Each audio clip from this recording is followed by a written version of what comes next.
Salam sejahtera bagi kita semua. Saya sapa terlebih dahulu Bapak-Bapak yang hadir di dalam forum Zoom maupun yang hadir di ruangan ini. Pak Ketua, terima kasih Mas Edi.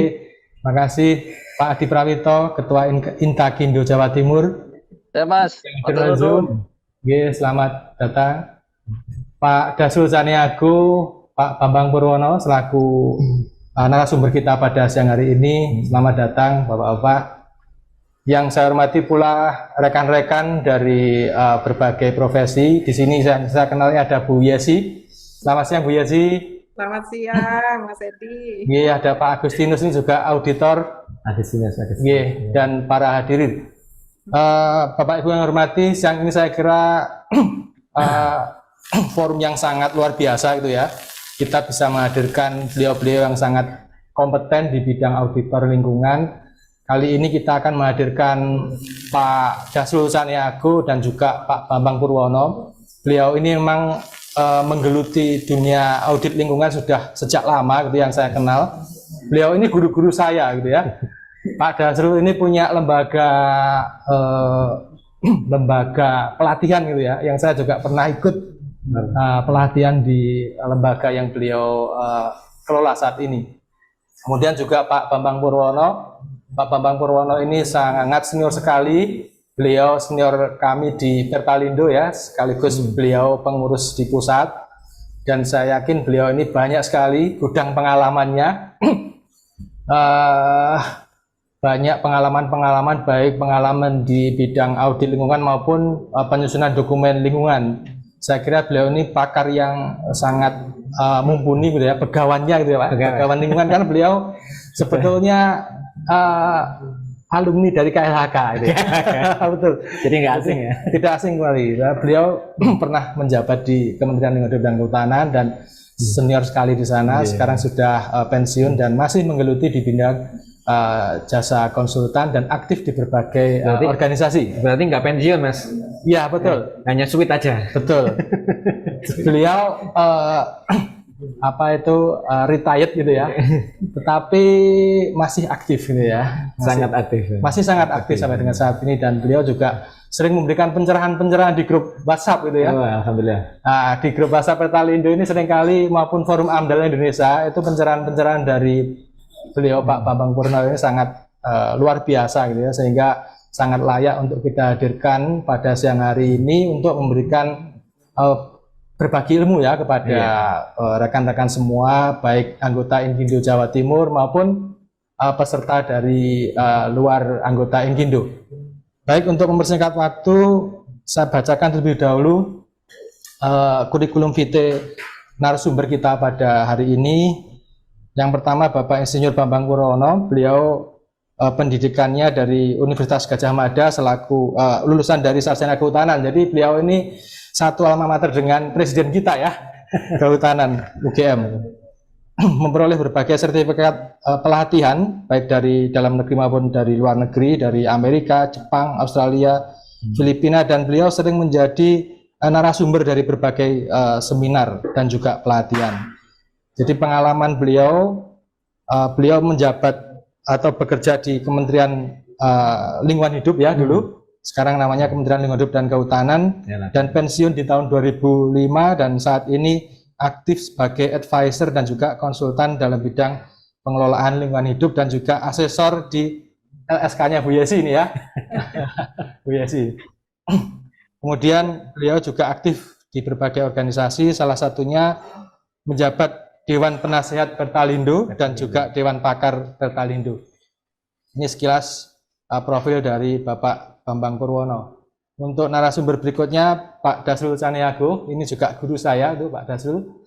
Selamat bergabung. Beliau saat ini menjabat sebagai Direktur Pengendalian Pencemaran dan Kerusakan Pesisir dan Laut di Direktorat Jenderal Pengendalian Pencemaran dan Kerusakan Lingkungan Kementerian Lingkungan Hidup dan Kehutanan. Jadi juga beliau berkarir di Kementerian Lingkungan Hidup dan Kehutanan ini sejak tahun 91 ya. Beliau lulusan ITB dan juga mengambil berbagai gelar S2 ini Pak. Jadi cukup menarik sekali. Beliau ini memiliki 3 gelar ya, 3 gelar S2-nya. ada magister manajemen, kemudian ada magister perencanaan kebijakan publik dan magister hukum. Jadi beliau tahu sekali terkait tepat ya? regulasi-regulasi. Ya, sangat cocok. Jadi sangat tepat sekali. Beliau pernah menjabat di berbagai pos-pos penting ya di Kementerian Lingkungan Hidup, mulai dari Direktur Pengendalian Pencemaran Udara, kemudian Asisten Deputi Pengendalian Pencemaran Udara Sumber Bergerak, pernah juga menjadi Kepala Pusat Pengendalian Pembangunan Ekoregion Bali dan Nusa Tenggara, dan berbagai jabatan penting lain di Kementerian Lingkungan Hidup dan Kehutanan. Demikian mungkin profil singkat dari kedua narasumber kita pada siang hari ini. Untuk mempersingkat waktu, nanti akan kita berikan kesempatan pertama Pak Bambang Purwono untuk memberikan paparannya gitu ya, 10-15 menit, kemudian langsung dilanjut dengan Pak Dasrul juga 10 sampai dengan 15 menit, kemudian nanti kita lanjutkan dengan diskusi. Dan tolong nanti teman-teman atau rekan-rekan yang bergabung di dalam forum ini bisa memanfaatkan sebaik-baiknya momentum yang sangat luar biasa ini untuk menggali ilmu kepada beliau-beliau yang memang pakar dalam bidangnya. Saya persilahkan Pak Bambang Purwono. Saya sapa terlebih dahulu Pak Bambang Pur. Selamat siang Pak. Assalamualaikum. Selamat siang Matur Nuwun. Saya persilahkan Bapak. Bapak-bapak, Ibu-ibu, anggota Inkindo, Intakindo, Pertalindo, dan teman-teman profesi konsultan Indonesia yang lainnya. Selamat siang. Assalamualaikum warahmatullahi wabarakatuh. Salam sejahtera. Rasanya menjadi kehormatan nih buat saya yang sudah pensiun lama untuk sekedar memberikan pengalaman ya, sedikit pengalaman tentang audit lingkungan hidup. Mohon maaf nih Pak Dasrul, saya mendahului. Pak Dasrul ini beliau selain junior, tapi sekarang sudah menjadi senior ya. Yang senior sudah menjadi super senior, Mas Dasrul. Bapak-bapak, ibu-ibu yang terhormat, ini waktunya 15 menit ya, waktunya singkat sekali ya. Harusnya ngobrolnya lebih lama lagi supaya asik. 2 hari yang lalu saya dihubungi Bu Yesi, Pak, ada itu semacam workshop di Intakindo untuk memberikan sedikit gambaran mengenai audit lingkungan hidup. Materinya apa Bu? Materinya pokoknya bikin aja materi gitu. Lingkungan hidup, audit lingkungan hidup, risiko tinggi. Oh ya udah, kalau gitu. Baik, terima kasih. Di sini juga ada Pak Agustinus ya, yang sudah menjadi auditor sejak lahir. Sejak lahir itu beliau udah jadi auditor Pak sebenarnya. Jadi lahir ke dunia sudah auditor. Kalau saya ini terlambat jadi auditor. Baik, terima kasih. Saya boleh sharing ya, Bu Yesi ya. Monggo Pak.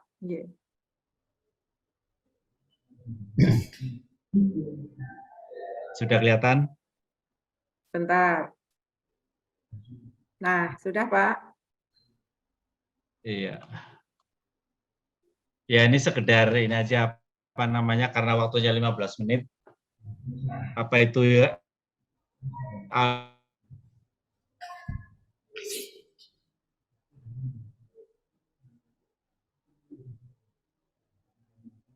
Kok nge-freeze ya? Nge-freeze, ya. Nge-freeze, Pak Bambang. Ya. Putus-putus Pak Bambang. Oh, putus-putus ya. Ini dalam kamar soalnya ini. Ini saya lagi lagi rapat juga. Tapi Pak, videonya dimatikan saja, Pak. Apanya? Videonya, Pak. Di bawah kiri itu yang gambar video dicontreng aja, diklik. Nah, dulu. Saya mesti stop share dulu ya. Nggak usah. Video sebelah kiri. Bawah kiri. Sebelah kiri bawah Bapak ada stop Bawah. video itu. Pojok kiri. Pojok kiri Ada nomor tuh, 2 ntar dulu. biasanya. Aku ini aja. Video. Mana kiri bawah ya?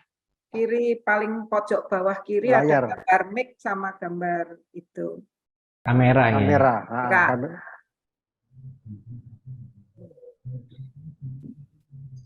Mana Bu, kok di komputer saya nggak ada tuh? Ais, ya wes, udah lancar kayaknya ini Pak. Monggo lanjut. Sudah lancar ya? Dah. Oke. Jadi ini Undang-Undang 32 ini ada 3 macam audit. Yang satu sukarela, pemerintah nggak ikut campur. Ini adalah kebijakan dari perusahaan. Ini intinya pemerintah mendorong aja ya supaya mereka melakukan perbaikan berkelanjutan dalam pengelolaan lingkungan hidup. Lalu pasal 49 itu ada 2, yaitu audit risiko tinggi dan audit yang pelaku usahanya melakukan pelanggaran hukum. Ya, jadi ada sanksi, kemudian pemerintah mewajibkan untuk audit. Nah, yang kita bicarakan topik hari ini adalah yang kegiatan berisiko tinggi. Ini definisinya adalah usaha atau kegiatan yang jika terjadi kecelakaan atau keadaan darurat menimbulkan dampak yang besar dan luas. Nah, ini jadi selama ini kami auditor itu diminta oleh KLH sebagai pemilik atau kompeten authority yang meminta kepada perusahaan untuk melakukan audit. Jadi auditor ini adalah kepanjangan tangan dari KLH untuk membantu KLH melakukan audit lingkungan risiko tinggi. Nah, ini tujuannya sudah ditentukan oleh KLH. Jadi bagaimana auditor diminta oleh KLHK untuk melihat tentang efektivitas manajemen risiko yang telah dimiliki atau yang harus dilakukan oleh perusahaan, ya, baik di dalam kondisi normal, abnormal maupun darurat. Ya, tapi kita fokus kepada kegiatan yang melakukan ya atau beroperasi dalam kondisi abnormal, ya, yang dalam kondisi abnormal dan cenderung atau yang dapat memicu adanya insiden ya, atau menjadi kondisi darurat. Ini hardware software-nya kita lihat. Hardware software dalam hal ini adalah hardware dan software terkait dengan pengendalian risiko. Kemudian yang kedua, melakukan evaluasi terhadap kinerja integriti peralatan dan instalasi. Yang ketiga adalah mengevaluasi efektivitas komunikasi risiko. Dan yang keempat adalah memberikan rekomendasi atas kekurangan apabila memang di dalam pelaksanaan pengendalian risiko itu terdapat kekurangan. Kita cepat aja ya. Nah, apa yang kita evaluasi ya, biasanya mereka memiliki manajemen risiko atau dokumen pengendalian risiko. Yang kita lihat pertama kali adalah bagaimana mereka menentukan probability ya. Probability terhadap potensi terjadinya risiko. Dan yang kedua, kalau terjadi probability risiko, maka seberapa jauh ya akibatnya. Ya. Nah, tentunya untuk menilai seberapa jauh akibatnya, kita mengacu kepada pasal 49 UU Undang-Undang Nomor 32 Tahun 2009, yaitu yang dapat menyebabkan dampak yang luas dan mempengaruhi kesehatan masyarakat. Jadi kalau ada perusahaan-perusahaan yang memiliki risiko tapi tidak memiliki dampak yang luas, itu tidak menjadi concern dari KLHK. Dan yang ketiga adalah bagaimana mereka kita harus melakukan penilaian terhadap strategi pengendalian risiko yang mereka jalankan ya. Nah, kalau kita bicara bendungan ya berarti kita akan melihat potensi kegagalan suatu integriti konstruksi dari bendungan gitu. Karena kemarin saya dibisiki Bu Yesi, Pak nanti nyinggung dikit bendungan gitu ya. Nah kemudian apa namanya, kita lihat juga metode risk assessment yang mereka gunakan. Nah di dalam melakukan pengendalian risiko itu ada 3 metode yang mereka gunakan, bisa kualitatif, semi kuantitatif, atau kuantitatif. Saya melihat di dalam, saya lupa ya, permen berapa PU itu, saya lupa itu. Mereka itu sebenarnya sudah memiliki pedoman penilaian risiko terhadap operasi bendungan. Dan saya melihat juga di situ bahwa di dalam kegiatan penilaian risiko itu ada beberapa metodologi yang digunakan dan metodologi itu sifatnya sangat kuantitatif ya, bahkan sampai kepada modeling itu ada. Nah ini kalau mereka sudah punya metode kuantitatif yang digunakan untuk menilai potensi risiko bendungan itu akan lebih bagus ya, karena akan dapat menampilkan presisinya di dalam melakukan upaya pengendalian risiko ya. Nah, ini saya mencoba. Ini sayang AMDAL kita belum mencakup, belum menerapkan Asia ya. Sebenarnya kalau AMDAL kita menerapkan Asia itu adalah bentuk metamorfosa AMDAL yang terbaru ya. Di mana AMDAL kita itu masih lama. Jadi kalau AMDAL kita sudah menerapkan Asia ya, Asia itu adalah singkatan dari Environmental and Social Risk and Impact Assessment, maka sebenarnya kita akan mudah ketika kita melakukan evaluasi pengendalian risiko kegiatan yang berisiko tinggi. Nah ini saya mencoba membuat alur ya. Sebenarnya kalau kita menerapkan Asia itu antara risiko dan dampak itu bisa kita evaluasi bersama-sama.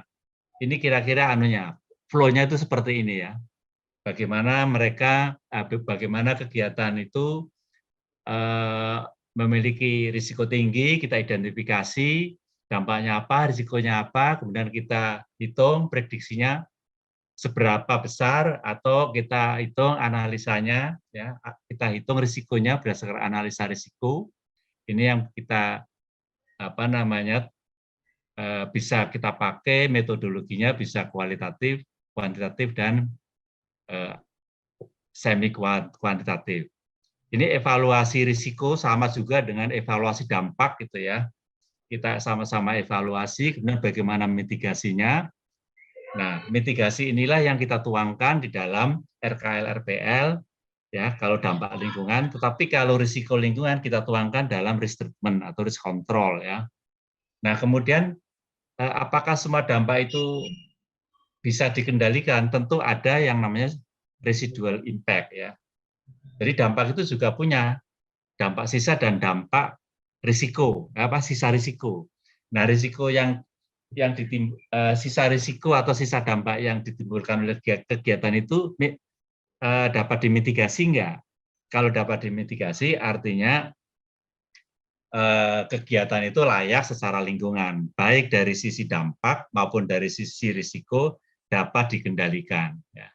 Jadi ini adalah metode Asia yang diterapkan oleh negara-negara yang sudah menerapkan Asia dan oleh IFC, ya, World Bank, ADB yang memberikan loan kepada baik pemerintah maupun lembaga swasta yang meminjam uang kepada mereka dan mereka diwajibkan untuk membuat kajian dampak dan risiko lingkungan. Ini flowchart-nya seperti ini kira-kira.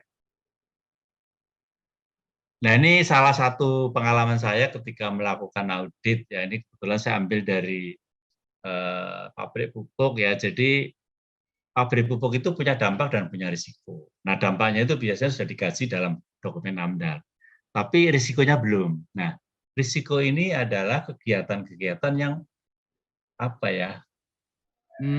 apabila bahan kimia yang diproses di dalam industri ini lepas ke lingkungan. Lepasnya itu bisa karena terjadi insiden, ya, terjadi kebocoran, tumpahan, dan sebagainya. Ini yang dapat menimbulkan dampak yang luas dan kesehatan masyarakat. Jadi sebetulnya seperti ini. Kenapa risiko itu bisa terjadi? Ya karena memang integritinya tidak bisa dikelola atau tidak bisa di-maintain dengan baik. Atau mungkin mereka melakukan inspeksi atau maintenance ya itu kurang baik sehingga ada potensi risiko ya. Ini mungkin bisa Bapak Ibu ikuti alur ini apabila Bapak Ibu dapat kesempatan untuk mengikuti pelatihan audit lingkungan. Nah, risiko-risiko konstruksi bendungan ini menurut pedoman yang dikeluarkan oleh PU ini ada beberapa ya. Yang pertama adalah tubuh bendungan ya terhadap potensi erosi internal. Ini nanti yang menjadi objek dari kegiatan audit ini. Ya, kemungkinan juga bangunan-bangunan yang kok mengeluarkan ini, yang berpotensi ya, yang berpotensi terhadap korosi lapisan pipa gitu ya. Kemudian pondasi yang berpotensi terjadi likuifaksi ya, kemudian bendungan pelimpah atau spillway, dan bahaya-bahaya yang lainnya adalah misalnya bahaya eksternal ya, gempaan dan sebagainya, dan beban sedimentasi yang berlebih yang dapat menekan tubuh bendungan. Ini antara lain yang menjadi objek dari audit. Namanya audit lingkungan, tapi yang diaudit bukan lingkungannya ya, tapi justru yang diaudit adalah integriti dari proses atau integriti dari konstruksi. Ini contoh manufaktur. Apa yang diaudit? Komponen apa yang diaudit? Satu, dokumen manajemen risiko ya. Saya agak cepat aja ini karena waktunya 15 menit. Yang kedua adalah integriti dari peralatan. Kita lihat quality assurance-nya seperti apa, kemudian kita evaluasi juga bagaimana mereka melakukan inspeksi dengan baik, bagaimana mereka melakukan pengujian, kalibrasi, ya, sertifikasi peralatan yang harus diuji oleh lembaga yang terregistrasi oleh pemerintah atau oleh pemerintah sendiri ya. Dalam hal ini mungkin Departemen atau Kementerian Tenaga Kerja atau juga mungkin Kementerian ESDM yang melakukan inspeksi dan pengujian peralatan dan juga yang berwenang mengeluarkan sertifikat layak operasi PLO atau SLO ya, surat layak operasi atau PLO. Bagaimana mereka melakukan maintenance dan sebagainya kita evaluasi. Kemudian MOC, Management of Change ya. Nah, bagaimana perubahan-perubahan yang selama beroperasi ini apakah memiliki dampak terhadap proses, terhadap aset, dan terhadap lingkungan, kita evaluasi bagaimana proses manajemen of change mereka dilaksanakan agar tidak berdampak pada khususnya lingkungan dan manusia. Nah, MOC ini penting karena setiap perubahan desain, setiap perubahan alat, atau setiap penggantian peralatan yang tidak sesuai dengan spesifikasi awal pasti memiliki potensi risiko. Nah, ini kita kaji. Apakah setelah mereka melakukan penggantian alat, ya, modifikasi desain, memiliki potensi risiko tinggi. Nah, di dalam MOC ini nanti akan dianalisa kalau memang potensi risikonya tinggi tentunya dibatalkan atau mengganti dengan alat lain atau desainnya diubah sehingga aman terhadap operasi kegiatan. Yang kedua, yang berikutnya adalah yang disebut dengan quantitative risk assessment atau major accident hazard. Skenario terburuk ya. Apakah mereka memiliki skenario yang apabila terjadi risiko, dan kita melihat risiko terburuk apa yang terjadi seandainya pabrik itu meledak atau pabrik itu menumpahkan bahan kimia ya, atau mungkin pabrik itu melepaskan gas yang beracun ya, bisa gas amoniak, bisa gas H2S ya, bisa chemical apa saja yang bersifat memaparkan dan punya efek buruk terhadap kesehatan masyarakat. Ini kita evaluasi. Bagaimana mereka melakukan pengendalian risiko apabila skenario terburuk itu terjadi. Kita lihat. Kemudian sistem kedaruratan. Kita lihat apakah mereka punya organisasi yang memadai, kemudian ditunjang oleh personel yang cakap dan kompeten, mempunyai program pengendalian kedaruratan, ya, mempunyai latihan-latihan sosialisasi, baik secara internal maupun kepada masyarakat, bersama-sama dengan masyarakat, bersama-sama dengan instansi eksternal yang terkait, yang berkaitan dengan kalau atau seandainya terjadi kedaruratan akibat kegagalan teknologi, mereka sudah siap, ya, baik secara internal maupun bekerjasama dengan instansi eksternal yang memiliki otoriti di dalam penanganan kedaruratan, misalnya Damkar, BPBD, Dinas Lingkungan Hidup, dan lain sebagainya. Kemudian security systemnya seperti apa? Kita lihat, apakah kegiatan-kegiatan yang berisiko tinggi itu memiliki security system yang memadai, ya, untuk mencegah terjadinya misalnya vandalisme, ya, terorisme, atau mungkin illegal trespassing yang dapat membahayakan operasi pabrik, sehingga berpotensi terjadi keadaan darurat dan menimbulkan risiko tinggi. Kemudian berikutnya yang kita lihat adalah kompetensi SDM dan kompetensi kontraktor di dalam melakukan pekerjaan-pekerjaan di industri-industri yang berisiko tinggi. Nah, ini harus kita lihat, apakah mereka memiliki persyaratan safety yang memadai sehingga mereka diterima untuk melakukan pekerjaan di misalnya sektor migas, sektor petrokimia, dan sebagainya, yang potensi risikonya tinggi terhadap lingkungan. Termasuk kompetensi SDM, ya, apakah itu kompetensi dalam bidang maintenance, di dalam bidang inspection, di dalam bidang pengujian, ya, di dalam bidang pengendalian risiko, kita lihat. Komputer kontrol ini juga penting ini, karena biasanya industri-industri manufaktur itu dikendalikan melalui DCS, ya, Distributed Control System, yang tersentralisir di dalam CCR. Ya. Ini penting, semua akan terlihat dan semua akan dapat dilihat dari komputer di situ, sistem komputer. Apakah itu apakah ada potensi kegagalan hardware, ya? Apakah ada potensi error baik software maupun hardware-nya? Apakah mereka siap apabila terjadi power blackout atau power failure, ya, dan apakah mereka terlatih di dalam menangani kondisi-kondisi yang apabila terjadi keadaan darurat, dan apakah mereka memahami apabila terjadi migrasi sistem dalam arti sistem kontrol, ya, baik hardware maupun software-nya.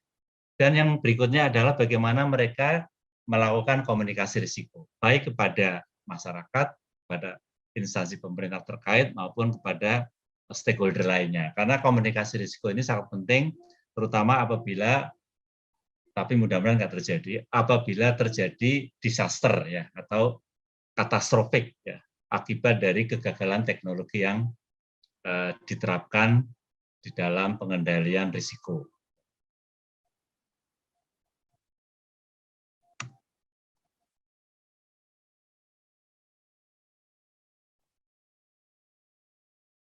Nah, kemudian untuk komponen-komponen yang diaudit untuk dam atau tailing dam itu sama, ya, kita lihat apakah mereka sudah memiliki dokumen manajemen risiko, saya kira sama, ya.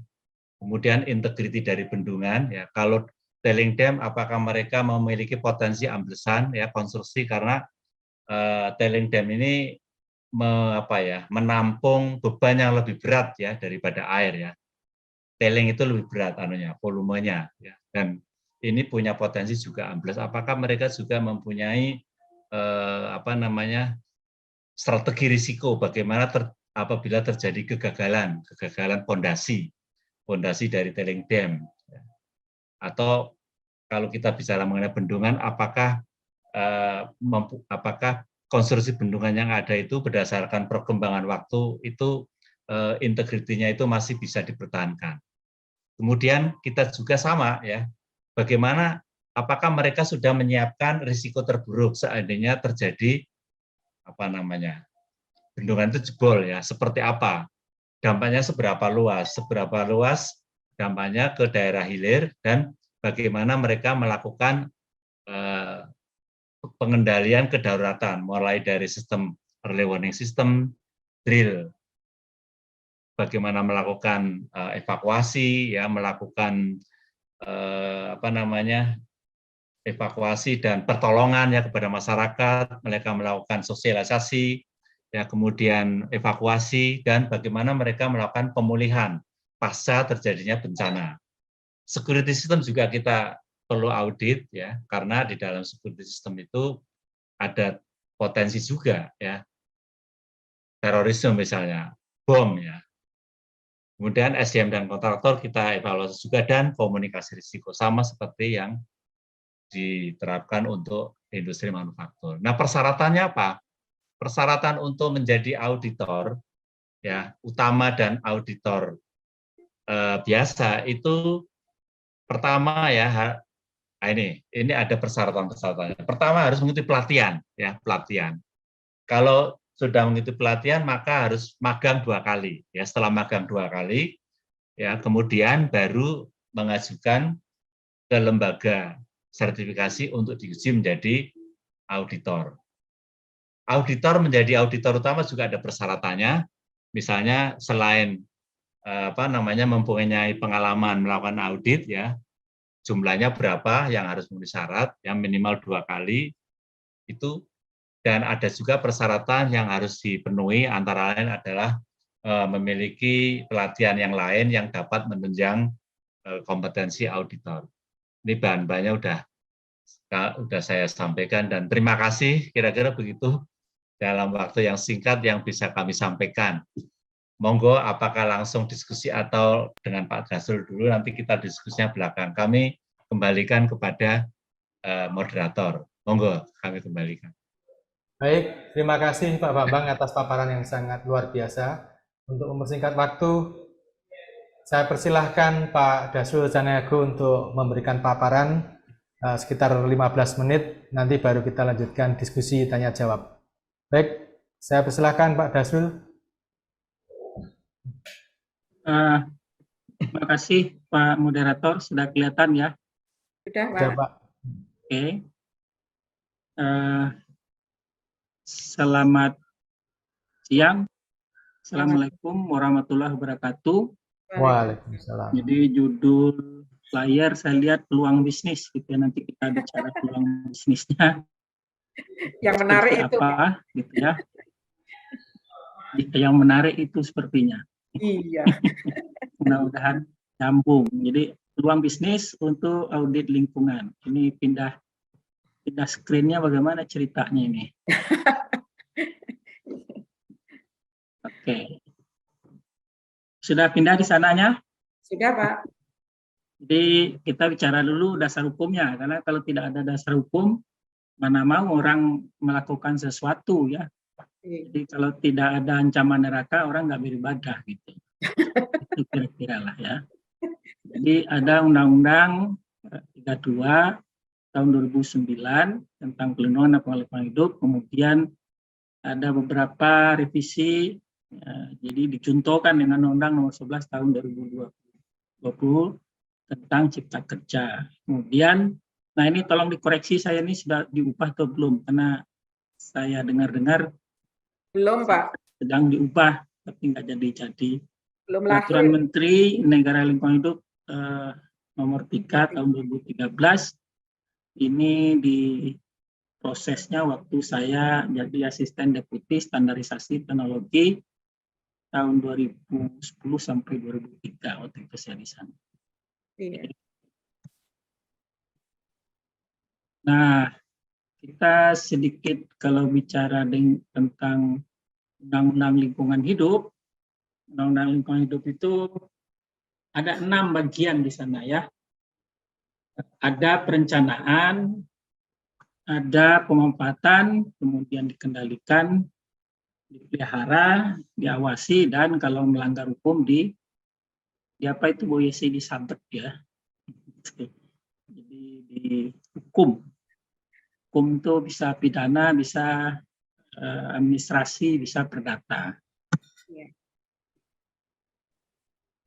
Kemudian kita lihat di bidang pengendalian. Ya. Bidang pengendalian itu di undang-undang itu ada 3 bagian. Jadi ada mulai dari perencanaan, ya, pengobatan, pengendalian. Sering orang berpikir AMDAL itu bagian perencanaan, tetapi undang-undang mengatakan bukan, gitu ya. AMDAL itu adalah bagian dari pengendalian. Nah, pengendalian pencemaran dan atau kerusakan lingkungan hidup meliputi ada pencegahan, kemudian penanggulangan, pemulihan. Jadi yang paling penting itu tentu mencegah, supaya tidak terjadi sesuatu seperti yang sampaikan Pak Bambang tadi, karena kalau sudah terjadi menanggulangi itu mahal, memulihkan itu sangat mahal. Maka audit lingkungan itu tujuannya adalah mencegah tidak terjadi risiko tadi. Nah, di pencegahan tadi ada instrumennya. Satu adalah KLHS, ya. Kemudian tata ruang. Kemudian baku mutu lingkungan. Ya. Kemudian kriteria baku kerusakan lingkungan hidup. AMDAL. Jadi AMDAL itu juga bagian dari pengendalian. Nah, di KLHK itu yang bagian pengendalian di mana? Di Direktorat Jenderal Pengendalian Pencemaran dan Kerusakan Lingkungan. Gitu ya. Kenapa AMDAL itu bagian dari pengendalian? Kalau dokumen AMDAL itu kan sudah selesai dia disimpan. Yang hidupnya mana? RKLRPL, dan perizinan apa sekarang, persetujuan lingkungan, dulu izin lingkungan ya, kemudian UKL-UPL-nya, itu dokumen yang selalu hidup. Jadi kalau terjadi perubahan sesuatu tentu dokumen awalnya juga dicek lagi gitu. Kemudian apalagi yang bagian dari pencegahan, perizinan. Nah, perizinan itu sekarang mulai dari Pertek, SLO, persetujuan usaha dan seterusnya. Kemudian ada instrumen ekonomi lingkungan hidup, peraturan perundang-undangan berbasis lingkungan hidup, anggaran berbasis lingkungan hidup, analisis risiko lingkungan hidup, audit lingkungan hidup. Jadi AMDAL, UKL-UPL, audit lingkungan hidup adalah instrumen pencegahan, dia di bawah di pengendalian, ya, pencegahan di bagian pengendalian. Kenapa audit ini dia merupakan instrumen pengendalian? Karena dia tujuannya bukan menghasilkan dokumen, tapi adalah menindaklanjuti temuan audit. Siapa yang menindaklanjuti temuan audit itu? Ya, Ditjen Pengendalian Pencemaran. Jadi setelah audit itu jangan dokumennya disimpan. Ini buat Pak Bambang dan Pak Agus juga nih. Setelah ngaudit kami nggak nerima dokumennya. Terus mau diapain? Paling-paling 5 tahun lagi, kalau auditnya per 5 tahun, baru dicek lagi. Jadi artinya audit tidak, atau tujuan audit tidak tersampaikan sebenarnya. Atau tujuannya kurang kena, Pak Bambang. Ini sudah disampaikan tadi, ya, pasal 48, kemudian juga pasal 49. Jadi intinya audit itu adalah mendorong penanggung usaha atau kegiatan untuk melakukan audit lingkungan hidup dalam rangka meningkatkan kinerja lingkungan hidup. Ya, macam-macam sebenarnya audit itu, termasuk proper itu adalah bagian dari audit. Ya, proper itu yang dilakukan, diumumkan setiap tahun. Kemudian pasal 49 ayat 1-nya, Menteri mewajibkan dari lingkungan itu kepada, tadi juga sudah dijelaskan Pak Bambang, usaha atau kegiatan tertentu yang berisiko tinggi terhadap lingkungan hidup dan atau penanggung jawab usaha atau kegiatan yang menunjukkan tidak taat terhadap peraturan perundang-undangan. Nah, biasanya kalau urusan tidak taat ini di Gakum, ya, masuknya. Kalau yang nomor 1 ini adalah reguler, kalau ini yang nomor 2 ini karena nggak taat. Nggak taat ini bisa dia masuk dalam audit reguler kemudian tidak taat pula. Atau bisa perusahaan itu tidak masuk ke dalam audit reguler, tetapi tidak taat. Nah, kemudian ayat 2-nya, penanggung jawab usaha atau kegiatan wajib melakukan audit lingkungan hidup kalau dia kena di 1 dan atau 2 tadi.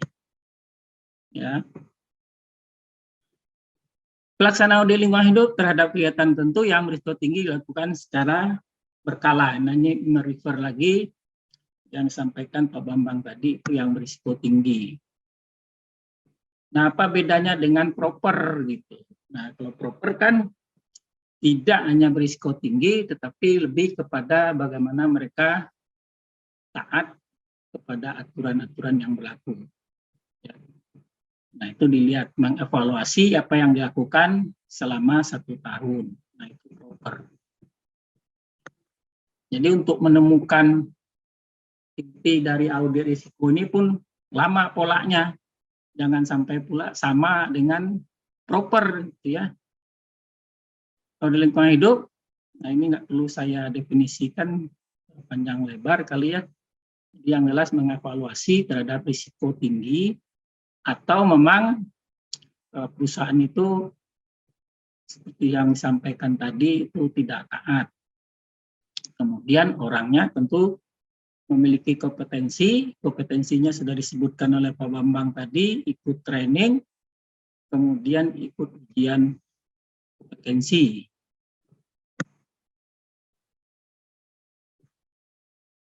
Ini sasaran audit lingkungan hidup ini di Permen LH nomor 3 tahun 2013. Audit lingkungan hidup dilakukan terhadap usaha atau kegiatan yang memiliki dokumen lingkungan hidup. Jadi bisa dia sudah punya dokumen, tetapi memang dia wajib atau reguler ya. Bisa per tahun, bisa per 2 tahun, bisa per 3 tahun, bisa per 5 tahun, bisa per 10 tahun. Itu tergantung risiko. Nuklir itu per tahun misalnya. Ada lagi limbah B3 itu per 2 tahun. Kalau bendungan itu per 5 tahun. Nah, kalau pupuk lupa saya per 5 atau per 3 tahun gitu ya.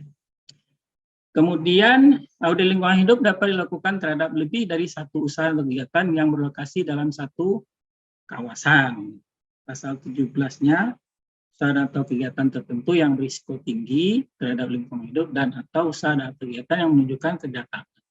Jadi ini adalah turunan dari Undang-Undang 32 tahun 2007. Selanjutnya,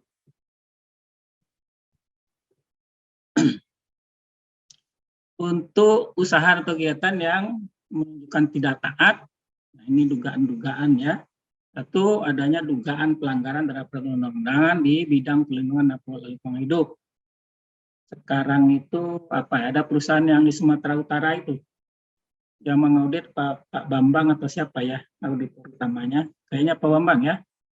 Kemudian pelanggaran tersebut telah terjadi paling sedikit 3 kali dan berpotensi tetap terjadi lagi di masa akan datang. Dan belum diketahui sumber dan penyebab pastinya, tapi menyebabkan masyarakat sudah resah dan segala macam. Kemudian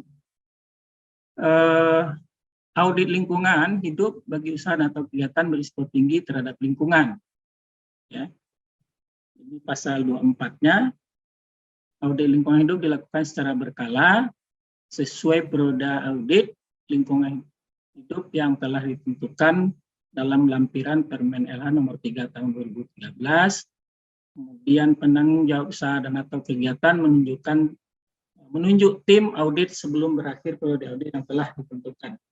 Jadi audit itu auditornya dipilih oleh penanggung jawab usaha atau industri atau pemilik bendungan yang seperti yang dijelaskan Pak Bambang tadi, dibayar oleh penanggung jawab usaha, tetapi auditor ini sejatinya adalah mewakili Menteri lingkungan hidup dan kehutanan. Di dalam pasal 54 dijelaskan Menteri melakukan audit, ya. Kemudian di ayat berikutnya Menteri dapat menunjuk auditor yang independen. Nah, untuk menunjuk yang independen ini, apakah Menteri memang langsung menunjuk? Tidak. Jadi prosedurnya tentu melalui training, kemudian uji kompetensi, kemudian meregisternya di LHK. Nah, memilihnya, kalau yang sudah ada nomor register, kemudian terregister, nah memilihnya boleh si penanggung jawab usaha tadi. Itu artinya memang secara hukum, secara legal, itu sudah menjawab pasal yang mengatakan Menteri dapat menunjuk auditor independen. Ya.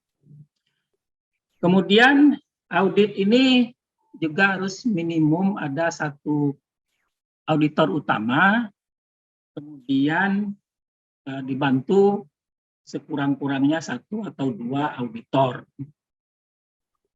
Nah, itu untuk sahnya suatu dokumen. Tetapi auditor ini bukan segala-galanya, gitu. Auditor belum tentu mempunyai ilmu, semua ilmu. Jadi kalau mengaudit bendungan misalnya, bisa saja background auditornya itu, baik auditor utama maupun auditor, bukan konstruksi. Nah, apa yang dilakukan? Nah, auditor atau auditor utamanya tentu mengajak sekondan atau partner ahli yang mengerti bendungan. Kalau mengaudit pabrik kimia juga begitu. Ya bersyukur kalau auditornya juga seorang ahli proses misalnya. Tapi seorang ahli proses belum tentu juga dia ahli kimia. Kemudian belum tentu juga ahli risiko, ahli K3 dan segala macam. Jadi mirip dengan AMDAL, tetapi timnya bukan tim besar. Bahkan ada beberapa auditor juga mengajak ahli sosial atau ahli Komdev. Itu melihat seperti apa komunikasi dengan masyarakat yang sampaikan Pak Bambang tadi. Nah, itu juga tentu ahlinya yang melihat bagaimana komunikasi yang disampaikan oleh perusahaan dengan masyarakat, apakah masyarakatnya paham apa yang disampaikan, atau jangan-jangan masyarakatnya malah jadi takut. Ya. Oke.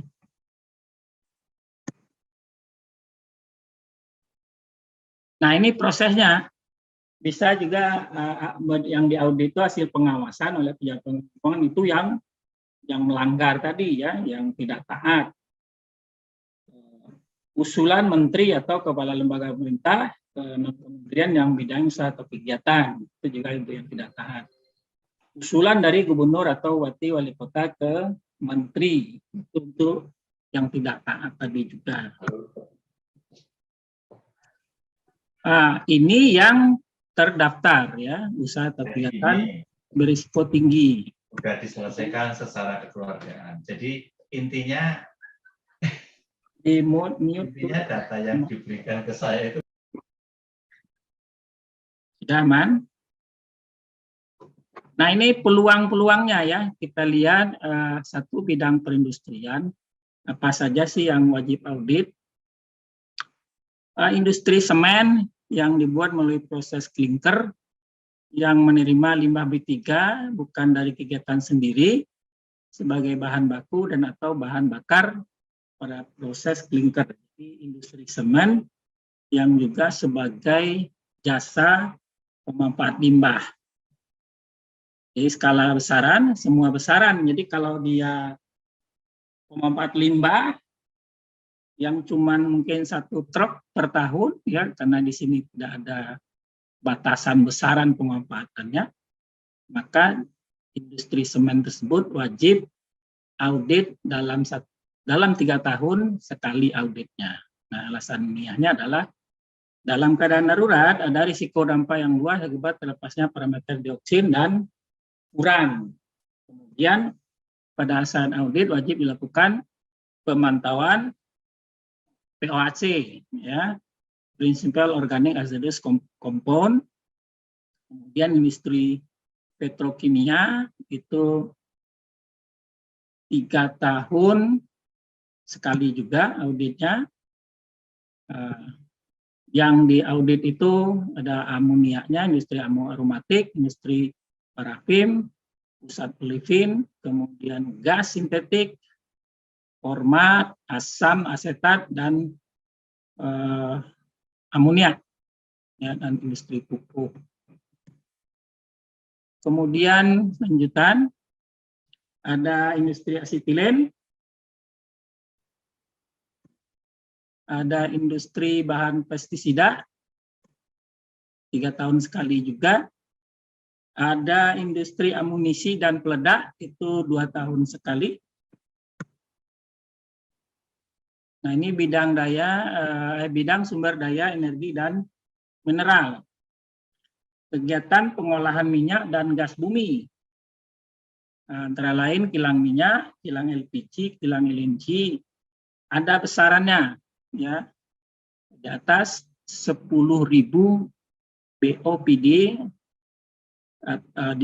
kemudian di atas 50 mmSCFD.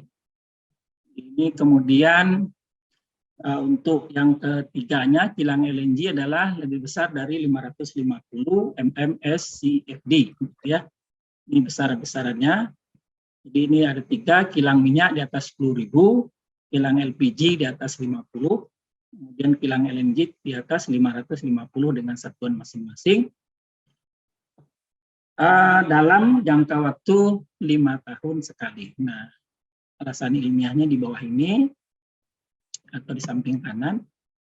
Kemudian lanjutan, ya, transmisi gas. Nah, ini yang belum pada patuh sebenarnya di sini. Di darat dengan tekanan atau panjang, nah ini pada turun ini, ya. Di darat itu tekanannya besar sama dengan 16 bar, atau panjang pipanya lebih panjang sama dengan 50 km. Ini dan atau, ya. Jadi bisa kumulatif, bisa alternatif. Walaupun pipanya di bawah 50 km, kalau tekanannya 16 bar ke atas, dia wajib audit kalau disamakan, kalau yang di darat itu 2 tahun sekali. Nah, kalau yang di laut itu 16 bar dan 100 km dan atau, itu 5 tahun sekali. Nah, kalau kita lihat banyak panjang-panjang tuh pipa-pipa yang suka meledak tuh dulu di mana tuh, di Cimahi, ya. Kena geruk alat berat. Kemudian juga pernah meledak juga di daerah Pulau Gadung. Kemudian bidang SDM lagi, eksploitasi mineral berikut pengolahannya dengan melakukan penempatan tiling di bawah laut. Itu submarine tiling disposal atau di darat tiling storage facility. Semua besaran 5 tahun sekali. Kemudian eksploitasi bahan galian radioaktif termasuk pengolahan, penambangan, dan pemurnian. Semua besaran ini 5 tahun sekali juga. Bidang SDM masih pembangkit listrik tenaga air PLTA, tinggi bendungan, ya, di atas 15 meter, luasnya 200 hektar, 5 tahun sekali. Jadi tingginya 15 ke atas, luasnya harus 200. Kemudian pengoperasian pembangkit listrik tenaga uap itu 1000 megawatt ke atas. Ini bukan jumlahnya, ya, jadi satu pembangkitnya. Jadi kalau dalam satu kawasan dia cuman 999, 999, 999, ada 3, dia nggak kena. Ya. Jadi dia kena itu di atas 1000, 10 tahun sekali. Kemudian bidang nuklir, ini setahun sekali, ini besarannya.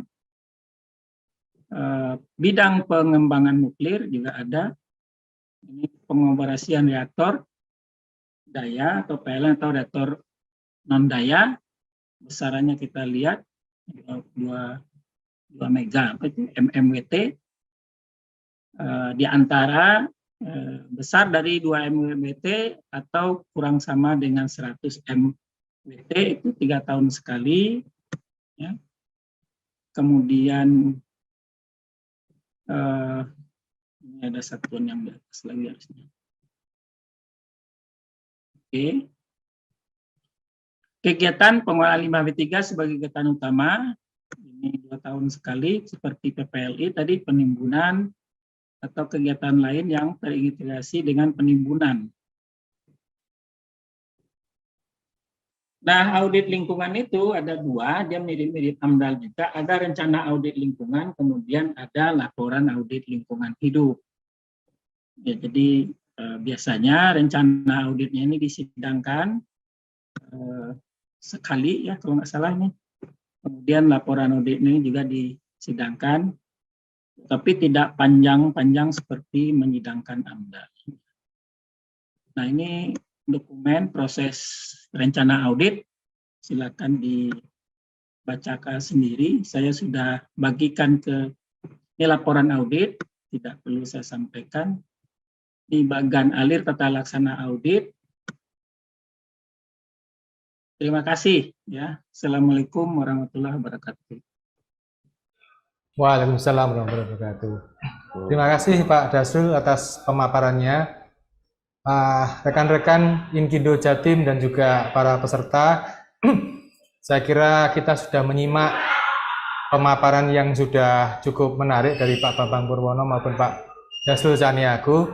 Beberapa hal penting tadi yang menjadi catatan saya adalah beberapa kegiatan atau usaha yang punya risiko tinggi ini memang wajib untuk dilakukan audit secara berkala ya. Ada yang 3 tahunan, 2 tahunan, 1 tahunan, 5 tahunan. Nah, saya kira ini merupakan potensi yang cukup menarik bagi kita yang bergerak di dunia jasa konsultan, dan tentunya teman-teman di Inkindo Jatim terutama bisa mendorong atau memperluas ataupun mengembangkan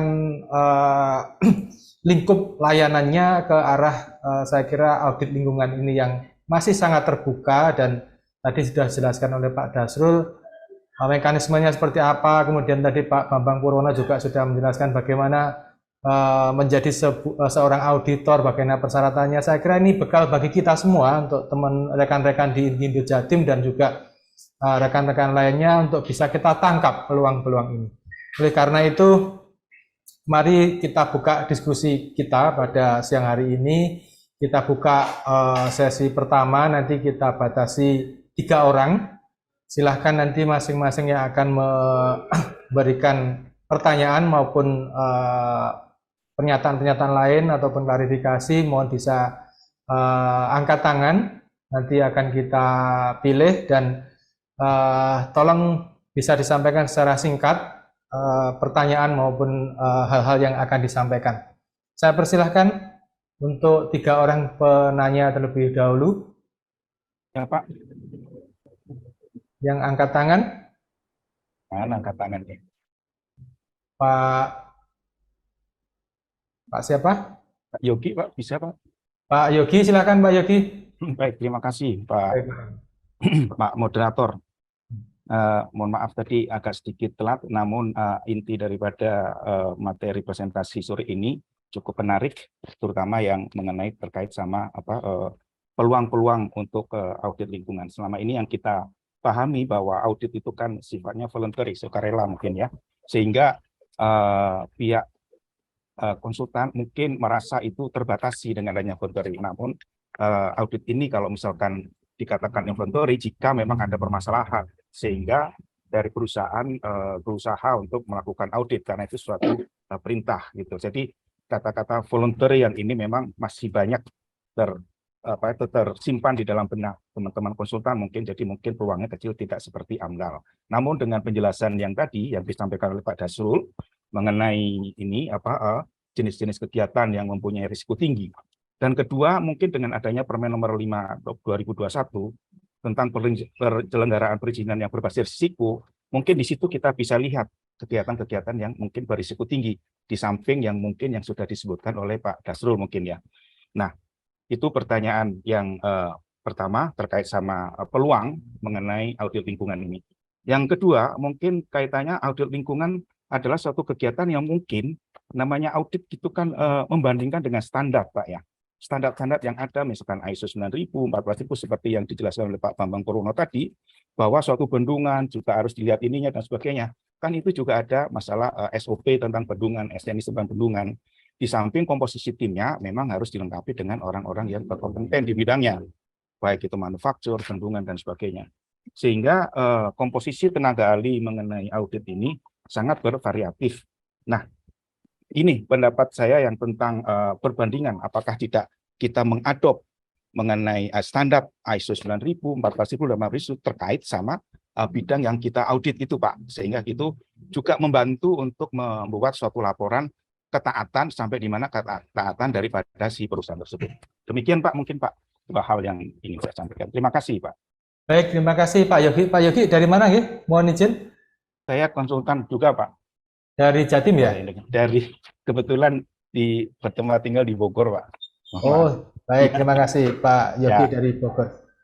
Baik, berikutnya saya berikan kesempatan. Silahkan yang mau menyampaikan pertanyaan ataupun pendapat-pendapat untuk bisa kita diskusikan.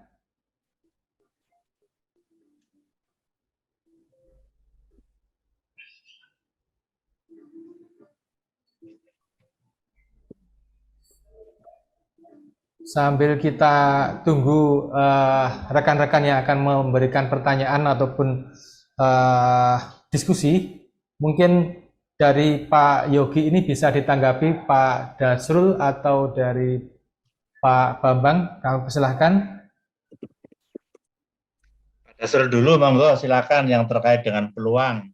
Baik, silakan Pak Dasrul. Ya, ada dua tadi pertanyaan, atau sebenarnya ada juga setengah pertanyaan, setengah komentar ya, dari Pak Yogi. Ya, Pak. Ya, Pak Yogi, jadi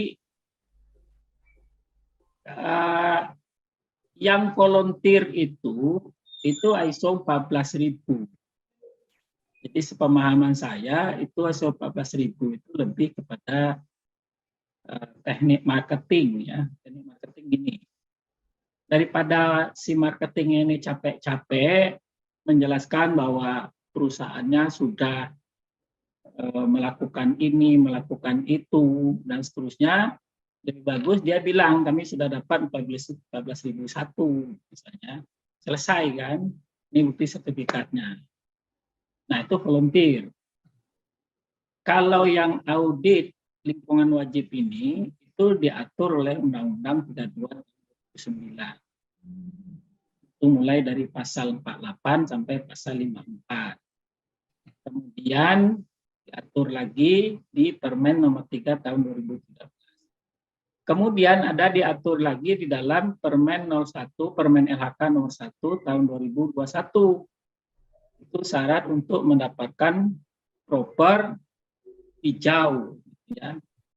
Nah, problemnya ini tidak terkomunikasikan dengan baik ke perusahaan-perusahaan. Banyak sekali perusahaan yang pipanya itu yang di darat ya, di atas 50 km itu tidak ada yang diaudit. Kalau sudah meledak itu baru diaudit misalnya. Ini yang tidak terkomunikasikan dengan baik. Kalau saya lihat problemnya, yang bolak-balik melihat implementasi peraturan itu kan Direktorat PSLB 3, Ditjen PSLB 3, kemudian PKL. Sementara audit ini di PDLUK. Jadi ini tidak dalam hal pengawasan, pemeriksaan ini luput. Ya, luput bisa juga ini karena kepemahaman si pengawas juga kurang, tidak terbiasa dengan Permen 03 ini, tidak paham dan seterusnya. Jadi jarang sekali pengawas lingkungan itu datang memakai dasar hukum Permen 03 tahun 2013. Lebih cenderung itu yang dipakai hanya baku mutu, kemudian tentang wajib AMDAL dan seterusnya. Ya, itu yang luput selama ini.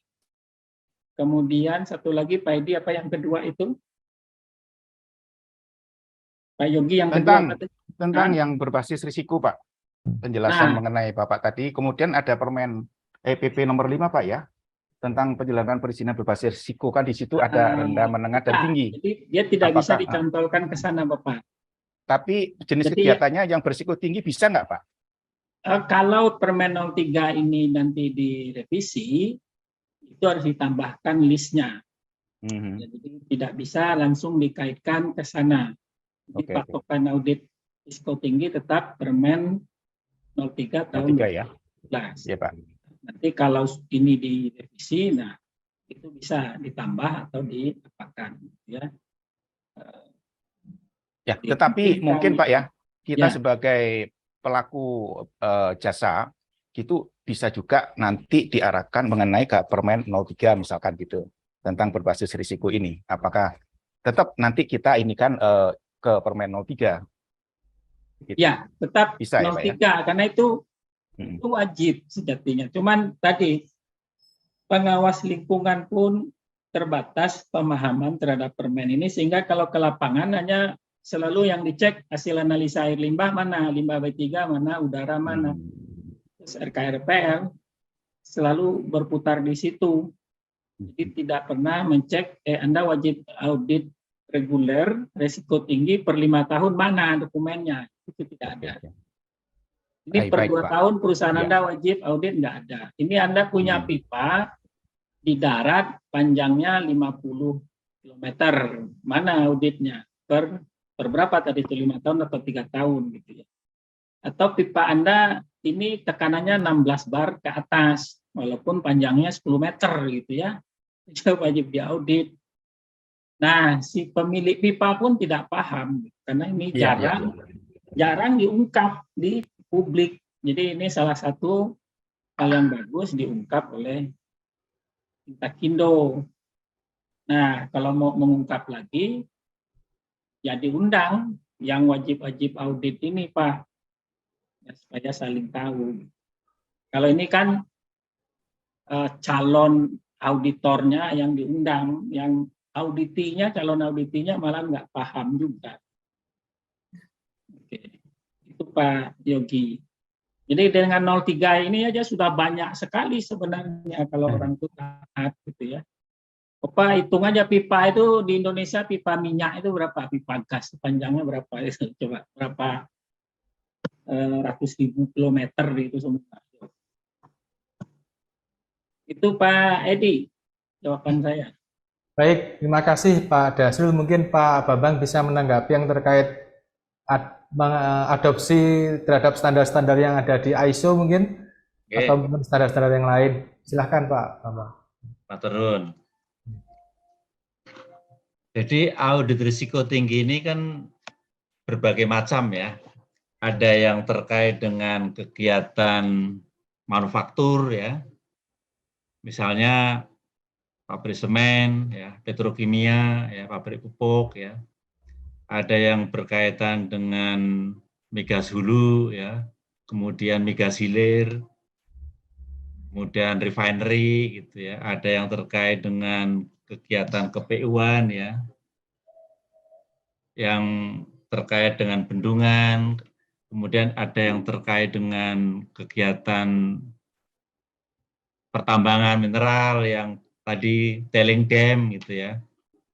Sebutnya sih dam tapi ya termasuk tailing dam gitu ya. Dan ada kegiatan-kegiatan lain yang memiliki risiko tinggi. Nah, bagaimana kita melakukan audit ini agar audit ini dapat menghasilkan laporan yang baik. Nah, tentu harus mengacu kepada standar. Nah, kalau kita bicara ISO 14001, itu standarnya jelas. Standarnya adalah ISO 14001, ya, mulai dari elemen kebijakan sampai review audit itu jelas ada. Saya nggak ngikuti ISO 14000 ya, tapi dulu waktu saya kursus sih cuma ada 14 elemen itu yang harus diaudit. Sekarang mungkin berubah berapa elemen. Itu jelas. Kalau Anda mau mengaudit aspek kebijakan apa aja yang harus dievaluasi. Apakah mereka menerapkan elemen-elemen atau sub-elemen kebijakan di dalam melakukan pengelolaan sistem manajemen lingkungan. Nah, kalau kita bicara mengenai standar untuk audit risiko tinggi ini sangat bervariasi. Misalnya kita bicara mengenai migas tadi yang disampaikan oleh Pak Dasrul. Ada beberapa standar yang memang KLA tidak memiliki. KLA itu hanya memiliki Permen 05, 06 yang berkaitan dengan emisi, yang berkaitan dengan kualitas air limbah, yang berkaitan dengan tata kelola limbah B3. Nah, yang kita audit itu bukan baku mutu air limbah, bukan baku mutu emisi udara, bukan tata kelola limbah B3. Yang kita audit adalah sumber-sumber bahaya atau sumber-sumber risiko yang apabila terjadi insiden, atau keadaan darurat dapat menimbulkan dampak lingkungan yang luas dan kesehatan masyarakat. Nah, kalau kita bicara tentang kriteria atau standar untuk melakukan audit risiko tinggi ini sangat-sangat teknikal. Misalnya contoh ya, industri manufaktur atau industri migas ya, itu yang kita audit sebenarnya adalah integrity, ya, integritas dari peralatan, ya, reliability dari peralatan. Apakah peralatan-peralatan yang digunakan, instalasi yang digunakan itu terjaga integritinya. Nah, kalau kita bicara integrity tentu banyak hal ya. Ada quality assurance, ada prosedur operasional, ya, ada maintenance, ada inspection, ya, ada pengujian, pengukuran, kalibrasi, dan sebagainya. Nah, standar yang kita gunakan, yang paling relevan di dalam melakukan audit risiko tinggi bidang manufaktur, ya, itu adalah proses safety management OSHA, PSM OSHA. Itu yang biasa saya pakai dan mungkin juga dipakai oleh Pak Agustinus. Yang kedua, ada prosedur, ada pedoman yang juga sangat relevan dengan audit risiko tinggi lingkungan yang berkaitan dengan kegiatan manufaktur tadi dan kegiatan migas. Ya. Saya adopsi juga, misalnya pedoman yang diterbitkan oleh Australia, judulnya adalah Hazard Audit Guideline. Nah, yang kita audit itu alatnya, ya, bukan effluentnya, bukan emisinya, tapi peralatannya, peralatan yang apabila terjadi kerusakan, insiden, kebocoran, itu menimbulkan dampak yang luas. Ya. Dampak yang luas itu disebabkan oleh apa sih? Biasanya bahan kimia. Ya. Bahan kimia itu bisa migas, bisa non-migas. Bisa petrokimia, pupuk, pestisida. Ya. Jadi yang kita audit adalah jangan sampai bahan-bahan kimia berbahaya itu lepas dari kontainmennya. Lepas dari wadah gitu ya. Nah, itu yang kita audit. Oleh karena itu yang kita audit adalah satu, integriti dari peralatan, yang kedua adalah barrier. Barrier, sistem barriernya seperti apa atau protection layer-nya seperti apa. Ya. Apakah proses itu misalnya ya memiliki HACCP sebagai salah satu tools ya pengendalian risiko ketika pabrik itu masih dalam proses desain, masih dalam konstruksi atau desain. Mereka punya enggak? Lalu ketika pabrik itu sudah beroperasi, nah tentunya HACCP itu harus ditinjau kembali dan divalidasi lagi. Apakah selama beroperasi itu terjadi perubahan-perubahan? Nah tentunya itu harus kita evaluasi ya. Apakah ada perubahan-perubahan yang signifikan sehingga berpotensi memiliki risiko ya. Faktor penyebabnya apa, kemudian efeknya apa, lalu konsekuensinya apa, lalu safeguard-nya seperti apa. Nah, itu yang harus kita lihat di lapangan. Safeguard inilah yang penting, keberfungsian dari safeguard atau keberfungsian dari barrier, inilah yang harus kita evaluasi di lapangan. Jadi memang tidak ada KLH memiliki standar-standar yang terkait dengan proses safety ya, karena yang kita evaluasi adalah proses safety. Sama dengan bendungan. Ketika kita melakukan audit bendungan, sebenarnya KLH juga nggak punya pedoman, nggak punya standar. Yang punya standar itu adalah PU ya, bagaimana agar bendungan itu dapat beroperasi dengan aman ya. Risiko yang mungkin muncul bisa diminimalisir, bisa direduksi atau bisa dikendalikan apabila terjadi. Nah, itu kan berbagai macam penyebab harus diidentifikasi, kemudian harus dianalisa dan harus dievaluasi serta harus dikelola dengan baik. Misalnya, kita bicara inspeksi mengenai perusahaan migas. Yang punya standar itu Menteri SDM. Di situ ada misalnya ya, Permen 32 tahun 2021 yang itu adalah penyempurnaan dari permen-permen sebelumnya. Itu juga sama. Yang kita lihat adalah bagaimana perusahaan-perusahaan itu menerapkan permen itu. Permen itu kaitannya dengan bagaimana membuat desain yang baik, ya, bagaimana menerapkan desain yang aman, kemudian bagaimana melakukan inspeksi yang baik, bagaimana mengeluarkan sertifikat, ya, supaya menjamin bahwa selama beroperasi itu tidak menimbulkan risiko dan sebagainya. KLH nggak ada. KLH kalau mau, ya KLH itu melakukan ini, membuat desain, ya membuat standar bagaimana cara melakukan, misalnya cara melakukan evaluasi terhadap integriti dari IPAL, ya, supaya IPAL itu nggak bocor, supaya IPAL itu berfungsi dengan baik, ya. Bagaimana peralatan-peralatan itu di-maintain dengan baik, ya. Bagaimana peralatan-peralatan itu kalau rusak diganti dengan peralatan yang baru sesuai dengan spesifikasi dari desain. Nah, itu kita baru bisa melihat atau bisa menilai bahwa oh, IPAL ini punya integriti yang baik ya, karena pertama dirawat dengan baik ya, berdasarkan panduan maintenance ya.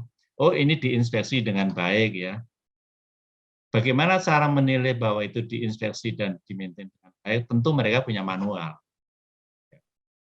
Punya desain, punya manual. Nah, kalau kita hanya datang ke lapangan seperti yang tadi disebutkan oleh Pak Nasrul, pemahaman pengawas KLH itu masih lemah. Ya memang masih lemah karena mereka taunya baku mutu aja.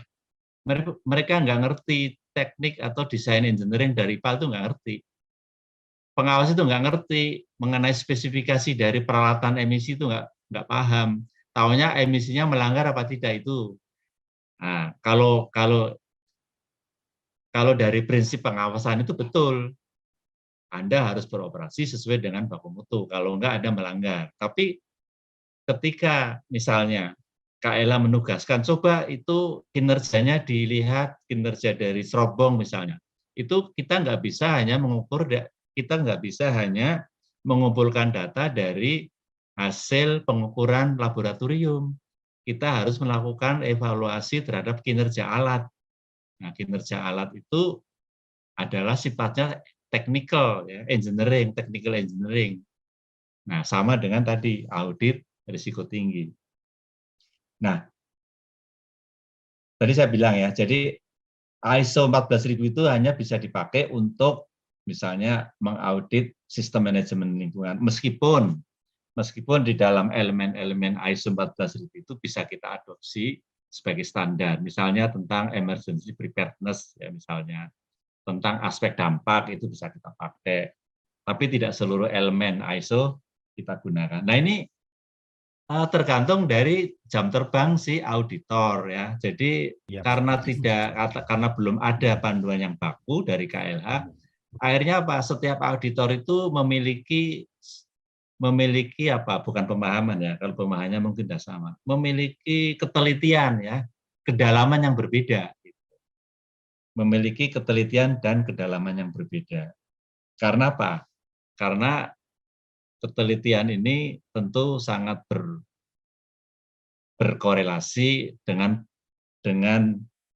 apa, pengalaman ya, dengan pembelajaran gitu ya, dengan pembelajaran, dengan pengalaman dan sebagainya.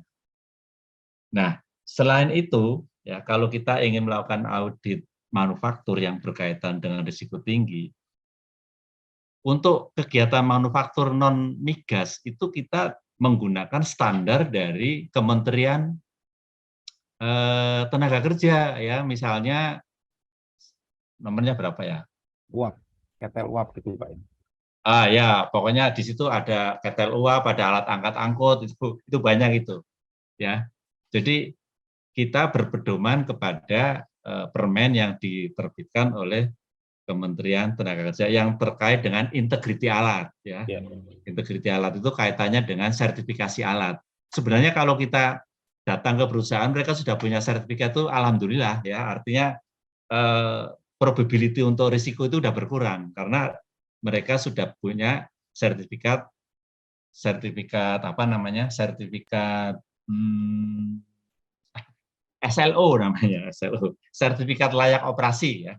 Sertifikat layak operasi yang sudah dikeluarkan oleh lembaga yang berwenang, baik itu Dinas Tenaga Kerja maupun lembaga swasta yang terregistrasi di kementerian. Itu paling tidak sudah aman. Meskipun tidak menutup kemungkinan bahwa masih terjadi potensi risiko ya, karena kan potensi risiko itu juga selain ditentukan oleh availability dari alat, ditentukan oleh apa itu namanya availability dan reliability, juga ditentukan apa namanya remaining life-nya ya, remaining life-nya. Atau mungkin maintenance-nya overdue ya, overdue mestinya sih bulan ini harus ada maintenance nih, tapi lewat itu ya, seperti kita punya mobil Pak, kan ada manualnya itu. Pokoknya kalau setiap 5.000 harus cek rem ya. Kalau ketika kita sudah 6.000 belum cek rem, ada potensi remnya nggak pakem misalnya. Jadi sama dengan kita merawat mobil.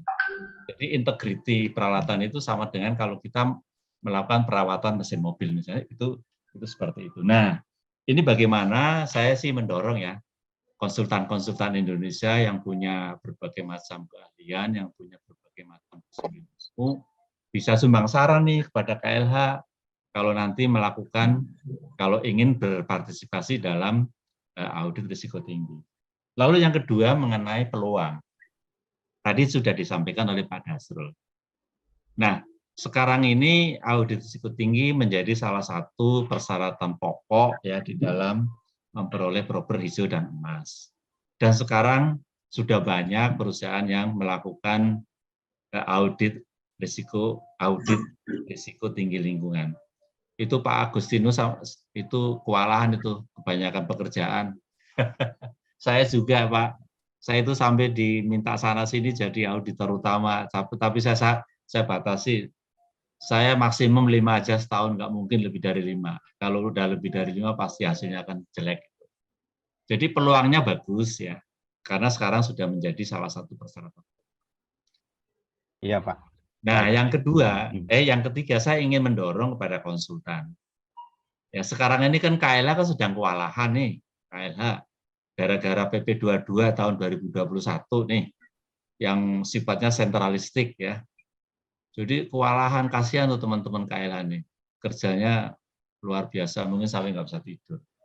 Nah kalau bisa mendoronglah kepada KLH, Pak atau Bu, saya bantu deh, bikin kriteria, bikin standar itu supaya nanti memudahkan kalau misalnya konsultan atau auditor sudah banyak berkembang, sudah banyak di lapangan.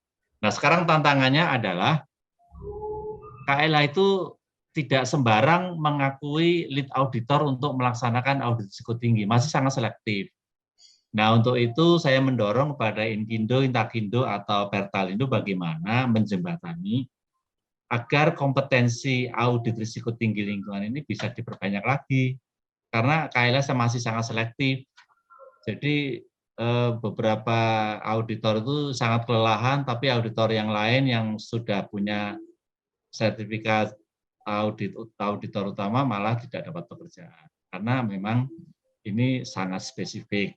Nah, coba nanti dipikirkanlah antara Inkindo, Intakindo, Pertalindo sebagai sumbang saran kepada pemerintah, sebagai salah satu bentuk bantuan kepada pemerintah untuk memperlancar tupoksi dari pemerintah untuk menjaga supaya lingkungan lebih baik dan untuk memberikan kontribusi agar kegiatan yang berisiko tinggi semakin lebih aman. Tidak lagi terdengar, oh tangki Pertamina terjadi kebakaran, pabrik petrokimia kebakaran, pabrik plastik kebakaran, ya, pipa lo bocor, jangan sampai ya. Kita coba memperbanyak jumlah auditor untuk memberikan sumbang saran kepada KLH atau untuk membantu KLH di dalam melakukan audit risiko tinggi. Ini tambahan dari saya. Saya kembalikan kepada moderator. Baik, terima kasih Pak Bambang Purwono. Jadi cukup menarik sekali Bapak Ibu. Bahwasanya masih terbuka peluang cukup besar ya untuk auditor lingkungan ini karena memang potensi proyeknya cukup tinggi, sementara pelakunya masih sangat terbatas. Satu lagi Pak, satu lagi maaf. Oke, silakan Pak Bambang. Jadi penyusun DELH itu juga sangat membutuhkan auditor. Ya, betul. Menurut pandangan saya, banyak dokumen-dokumen DELH yang dibuat, saya pernah membaca beberapa kali, itu sebenarnya cuma ganti covernya DELH, tapi isinya AMDAL. Padahal jiwa daripada DELH itu adalah audit lingkungan. Jiwanya itu audit lingkungan. Nah, ini kelemahan ya. Dan yang berikutnya ya, sekarang ini itu banyak perusahaan yang terkena sanksi administratif. Antara lain harus melengkapi dokumen lingkungan hidup dengan membuat DELH. Nah, ini juga peluang besar nih ya. Dan mohon maaf ya teman-teman penyusun DELH yang background-nya AMDAL, mohon ditingkatkan anunya ya, ditingkatkan pemahamannya mengenai jiwa DELH itu bukan jiwa AMDAL. Jiwanya adalah jiwa auditor. Apa bedanya? Bedanya adalah kalau kalau AMDAL itu kan meramal ya, orang yang suka ngeramal itu, meskipun nanti bisa dibuktikan ramalannya itu 80% yang betul atau mungkin cuma 50%. Dan ini juga nggak pernah diaudit, harusnya diaudit. Harusnya ada namanya self audit ya, atau post project audit, yang fungsinya adalah untuk mengakurasikan ya, atau untuk membenahi prediksi-prediksi yang keliru ya ketika AMDAL dibuat ya. Lalu yang kedua ya, bahwa auditor itu lebih banyak dituntut untuk membaca data ya, membaca data itu capek gitu loh. Karena ada yang audit periodenya 5 tahun, ada yang audit periodenya 5 tahun, 3 tahun, ada yang 2 tahun. Nah, ketika audit itu periodenya 3 tahun atau 5 tahun, wah itu datanya luar biasa. Jadi berbeda dengan AMDAL. AMDAL itu cukup dengan data yang ada, ya kalau syukur ada data time series gitu ya, time series, lalu kita modelkan, lalu kita buat ramalan. Nah itu beda.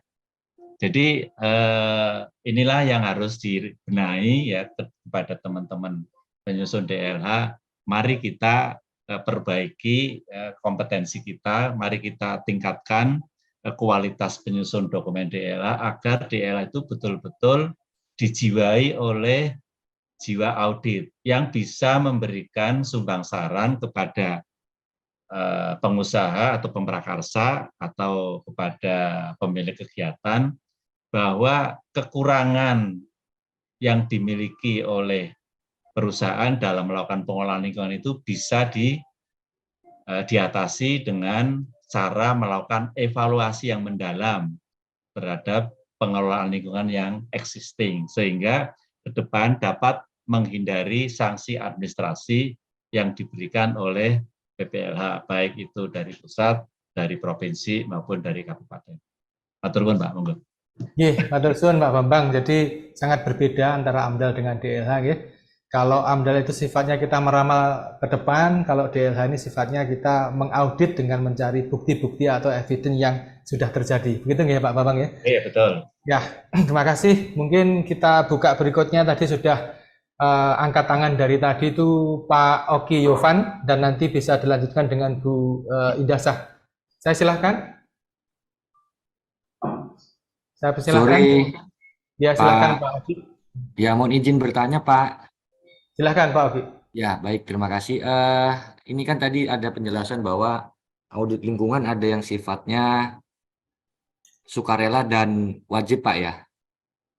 Nah yang untuk sukarela ini nanti hasilnya diserahkan kepada siapa Pak ya? Dan monitoring follow up-nya apakah diserahkan kepada pemrakarsa atau bagaimana, dan bila mana terjadi ketidaksesuaian untuk yang sukarela seperti apa? Demikian, terima kasih. Selamat sore. Baik, terima kasih Pak Oki. Berikutnya Bu Indasah. Saya persilahkan Ibu. Oke, terima kasih Mas Edi. Assalamualaikum warahmatullahi wabarakatuh. Waalaikumsalam warahmatullahi wabarakatuh. Oke Pak Bambang, Pak Dasrul ya, terima kasih dengan materi pada hari ini. Materinya menarik, implementasi dan peluang usaha jasa audit lingkungan. Nah, saya sebenarnya mungkin kita berbagi ya, bagi pengalaman untuk saat ini ya. Nah sebenarnya konsennya ke non konstruksi. Ternyata di lapangan ini mau tidak mau kok harus merambah ke konstruksi. Jadi ini pengalaman ya, saya terakhir ini mau penyusunan UKL-UPL diharuskan. Kadang itu UKL-UPL itu untuk dikasih SBU penelitian aja cukup. Tapi ada juga dari dari LPSE ini yang meminta ya, produk makso mengharuskan harus KL 401. Nah, otomatis dengan pengalaman seperti itu, maka saya akan mencoba, mau tidak mau saya akan merambah konstruksi juga nih. Ya, saya coba mencari di internet, ya ada konsultan, ada jasa-jasa yang menawarkan itu untuk pengurusan SBU. Ternyata ketika saya sampaikan, saya butuh SBU KL 401. No komen semuanya.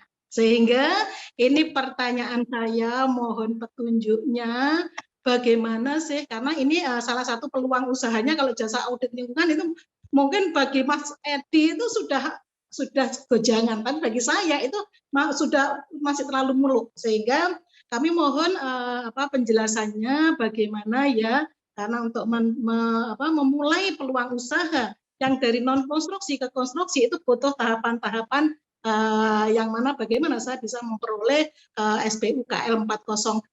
Tentunya untuk lingkungan bukan hanya ini aja, ada SBU yang lain yang memungkinkan untuk saya membuka peluang usaha khususnya di bidang lingkungan. Itu yang pertama. Yang kedua tentunya ini Pak Dasrul dan juga Pak Bambang sekarang levelnya sudah auditor ya, auditor utama. Nah, tentunya untuk mencapai itu tidak langsung ya untuk auditor utama. Nah, kalau pemula ini mohon juga dijelaskan tahapan-tahapan untuk menjadi belum auditor dulu lah. Untuk mungkin penyusunnya. Kemudian di sini ada juga ada LSP-LH yang di sini. Tentunya untuk Pak Bambang dan juga Pak Dasrul ini sangat berpengalaman untuk mengarah ke situ. Ya, mohon penjelasannya. Saya yang orang awam, yang non konstruksi, maunya dengan di lapangan terpaksa harus ke konstruksi. Mohon penjelasan. Terima kasih.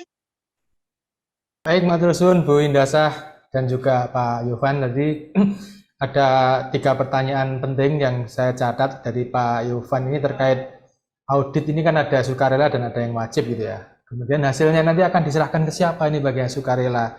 Kemudian monitoringnya seperti apa. Yang Bu Indasah ini terkait SBU. SBU ini domainnya Inkindo ini Bu.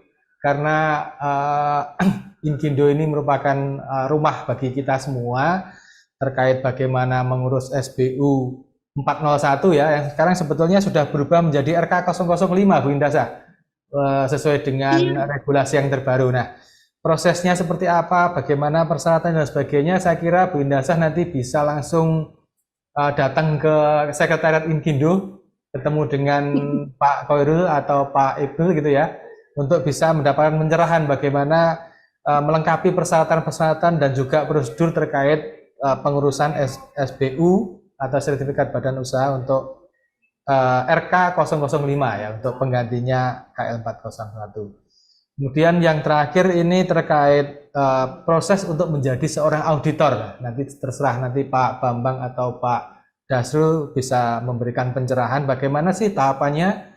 Mulai dari kursusnya, saya kira Pak Dasrul juga punya lembaga pelatihan yang diakui oleh Kementerian Lingkungan Hidup terkait auditor lingkungan ini, dan proses sertifikasinya saya kira di tempatnya Pak Bambang dan Bu Yesi ya, selaku pengelola dari lembaga sertifikasi kompetensi, mungkin bisa diberikan pencerahan kepada Bu Indasah ini.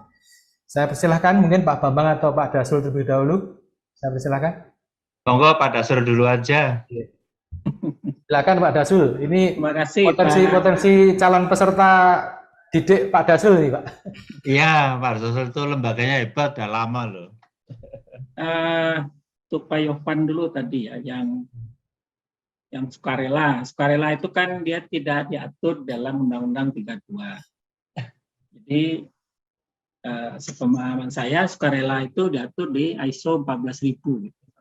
2001 itu dilakukan sendiri oleh perusahaan yang antara lain gunanya tadi ya memang tuntutan pembeli biasanya gitu. Jadi pembeli ini dengan marketingnya si penjual, marketingnya repot dia jelasin kan karena nggak menguasai lingkungan, tapi jawabannya itu udahlah kami sudah 14.001. Nah itu si pembeli apa yang dijelaskan oleh si penjual dengan sederhana itu udah paham ya, oke, berarti manajemen lingkungan Anda bagus gitu ya. Tapi tidak artinya ketika dilaksanakan proper, banyak juga yang dapat 14.001 ini ternyata propernya tidak bisa biru, itu merah misalnya kan. Nah kenapa? Karena sepemahaman saya 14.001 yang sukarela ini kan banyak janji juga, begitu enggak Pak Bambang? Tanggal sekian, 6 bulan lagi akan dilakukan ini perbaikan itu. Sementara proper itu menilai apa yang terjadi sekarang, itu enggak janji gitu ya. Nah setelah merah baru dibuat surat pernyataan oleh kami akan ini, tapi udah merah duluan misalnya ya. Nah kalau audit itu mirip dengan proper apa yang terjadi di belakangan, tetapi bedanya risikonya yang diaudit itu yang jelaskan Pak Bambang tadi, khusus di risiko tinggi, bukan masalah penaatan terhadap populasi seperti proper misalnya.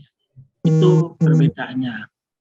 Kemudian kalau untuk training tadi, untuk bagaimana memulainya, nah, lembaga training itu kami mulai dulu dari tahun 2011, itu sudah lama.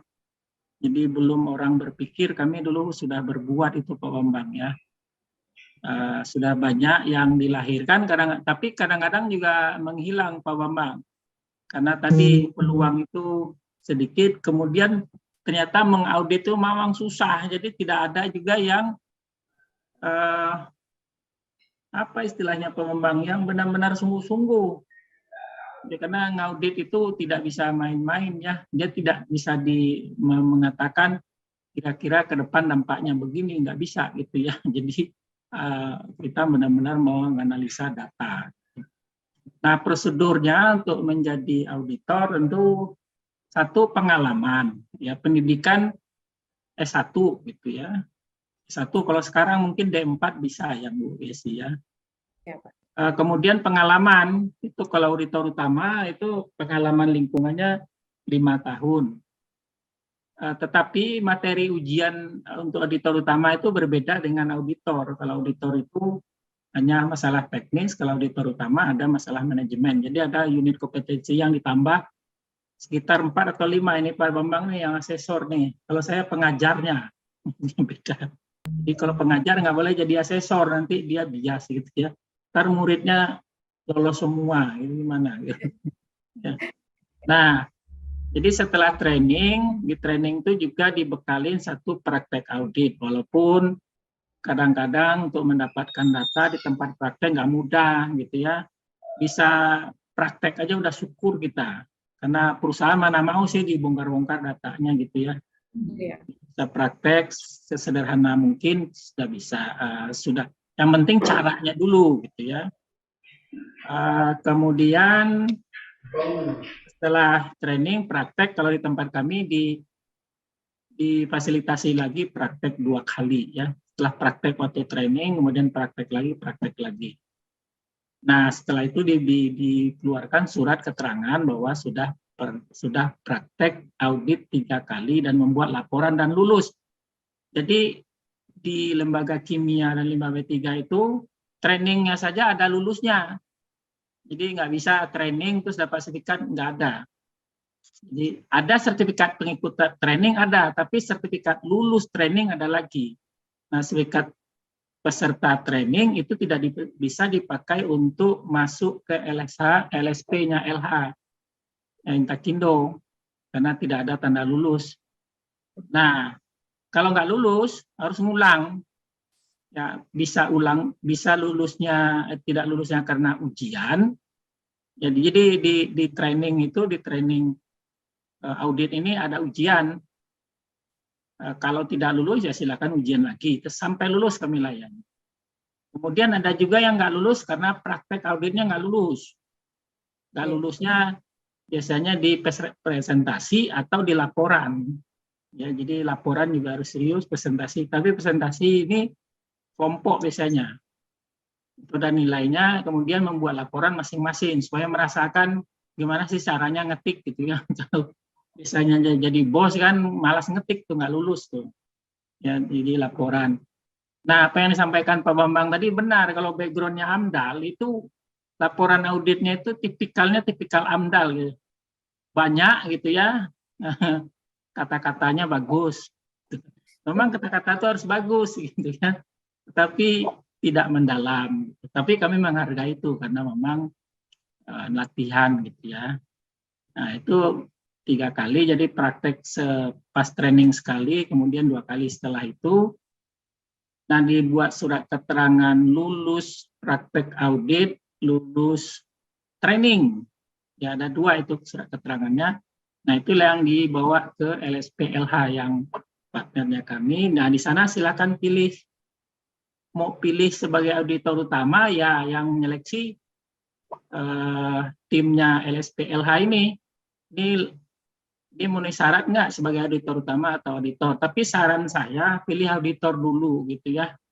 Karena apa yang disampaikan Pak Bambang tadi nggak mudah itu membuat rencana audit, beda sekali dengan AMDAL gitu ya. Rencana audit, kemudian tapi sidangnya nggak bertele-tele gitu. Karena nggak banyak juga orang yang paham audit, dan nggak banyak juga yang berani komentar gitu ya, kasih masukan. Saran saya itu. Nah, setelah lulus di LSP-nya ini, kalau kita sebagai auditor, kita bisa dulu sambil belajar dengan auditor utama. Tapi kalau auditor utama, kita udah langsung memimpin. Nah, ini bikin grogi ini. Ya, jadi banyak yang lulus sebagai auditor utama, belajar mati-matian segala macam, setelah lulus nggak berani. Itu yang disampaikan Pak Bambang tadi, karena tapi sebenarnya kalau kita dapat auditor utama, kita boleh sebagai auditor, nggak ada masalah juga. Jangan langsung memimpin dulu, nanti malah ribet itu. Nah, yang paling saya jawab juga satu tadi itu, lupa pertanyaan mana, nyambung dari Pak Bambang. Jadi tugasnya auditor utama itu memimpin tim. Jika kriteria auditnya tepat, nah itu akan memudahkan. Jadi pedomannya itu nggak hanya yang dikeluarkan Kementerian Lingkungan Hidup, jadi ada pedoman dari SDM kriteria auditnya, ada mungkin dari PU, dari mana, itu harus tepat memilihnya. Kalau salah memilih kriteria, kemana-mana larinya. Nah, jadi begitu Ibu Indasa, saran saya jangan auditor utama sih. Jadi auditor dulu, baru ikut dengan auditor utama sambil belajar 2-3 kali, ujian lagi. Nah, setelah ujian, jadi auditor utama. Nanti tahu itu, udah mulai belajar di situ. Gitu keterangannya. Jadi slide saya Pak, tadi Pak Edi ada yang minta bahan presentasi.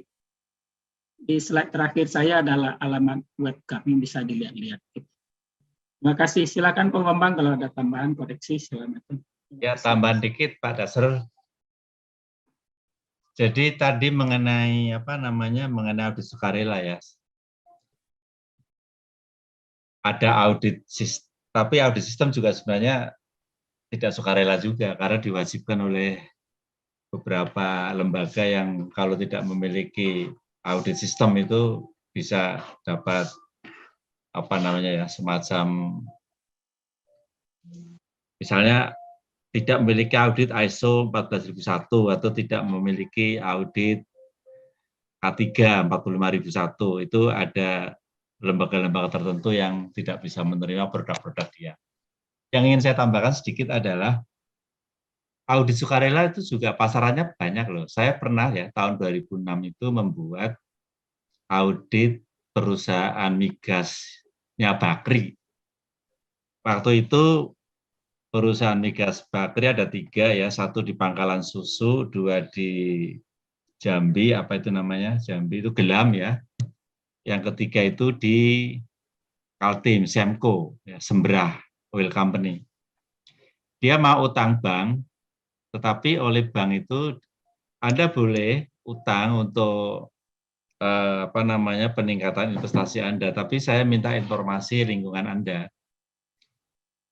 Dan tolong Anda harus ikut proper gitu. Nah, kemudian saya diminta untuk membuat gap analisis. Saya bikin 3-3-nya, ya ada yang merah, ada yang hitam. Terus dia tanya, Pak Bambang bisa berapa lama ini saya harus lakukan perbaikan supaya saya segera bisa mengajukan proper gitu ya. Minimal 8 bulan lah, karena ada beberapa fasilitas yang perlu diperbaiki dan perbaikan itu tidak bisa dilakukan sendiri, harus dilakukan oleh prinsipal gitu ya. Jadi dia itu punya tenaga energi ya di Pangkalan Susu itu, cerobongnya nggak memenuhi syaratnya Pak Dasrul nih. Lalu ini kalau nggak dirombak ya, itu nanti nggak lulus propernya gitu. Nah, ternyata untuk merombak 2D, 8D itu persyaratan untuk mengambil sampel itu tidak mudah. Ya, karena kalau dilakukan sembarangan itu malahan nanti fasilitasnya bisa rusak. Nah, oleh karena itu mereka lapor ke prinsipal dan prinsipal menganalisa dari proses desain sampai selesai konstruksi itu kurang lebih 4 bulan gitu. Nah, baru setelah itu bisa dilakukan pengukuran ya. Jadi alhamdulillah setelah 1 tahun mengajukan proper ke KLH dapat biru semua Pak Dasrul ya. Jadi saya udah bantu Pak Dasrul untuk cerobongnya Pak Bakri lulus proper Pak Dasrul. Tapi lama itu tahun 2006. Nah, kemudian untuk yang auditor, persyaratan auditor itu sebaiknya Bu Yesi lah yang menjelaskan untuk melengkapi penjelasan Pak Dasrul. Tadi Pak Dasrul sudah menjelaskan tentang prosedurnya. Mungkin secara khusus Bu Yesi bisa menambahkan. Monggo Bu Yesi. Mohon izin Pak Edi, boleh menambahkan? Silahkan Bu Yesi. Ya, silahkan di-share. Terima kasih. Saya menyambung Pak Bambang dan Pak Dasrul. Terima kasih.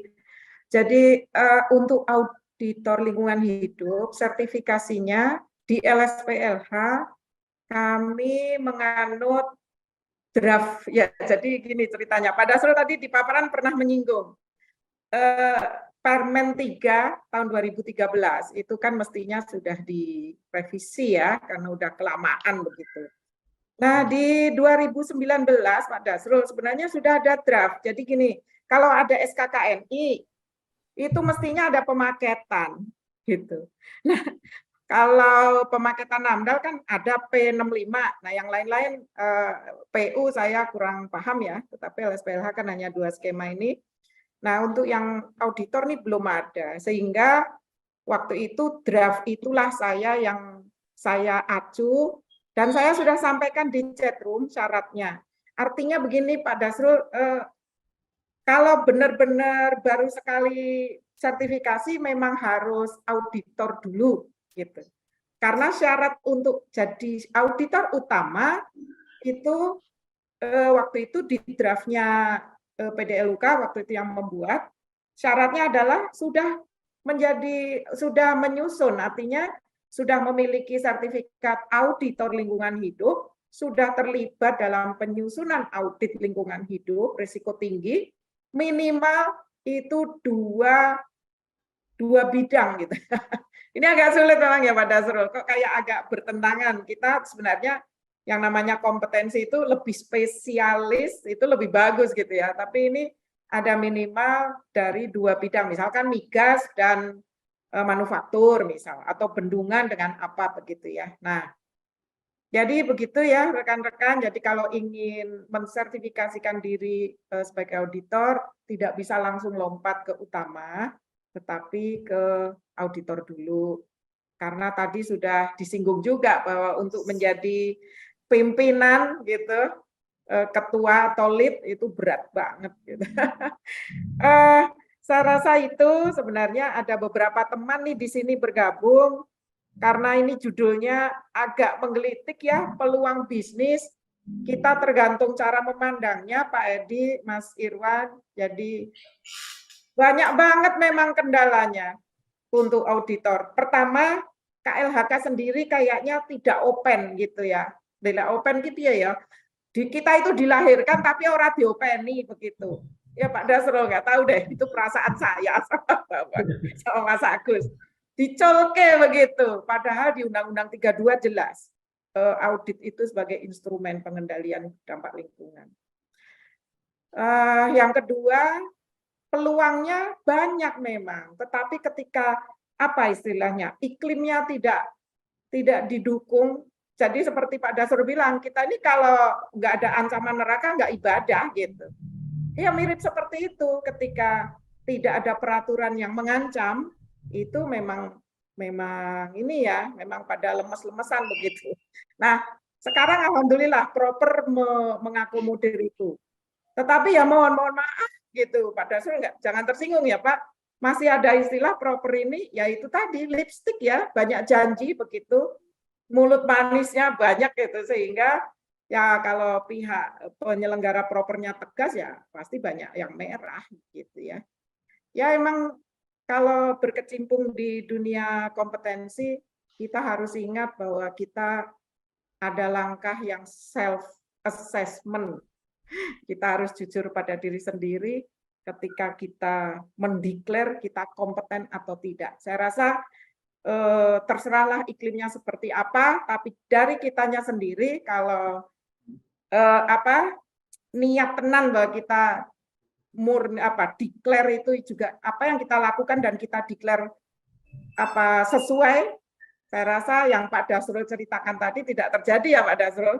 Jadi banyak pelaku usaha emang mengeluh, Bu, ini sertifikat dari LSPLH, tapi kok mengaudit di tempat saya kayak gini. Jadi kami udah bayar, tapi perbaikan yang kami inginkan, yang kami ingin peroleh dari proses auditnya tidak dapat.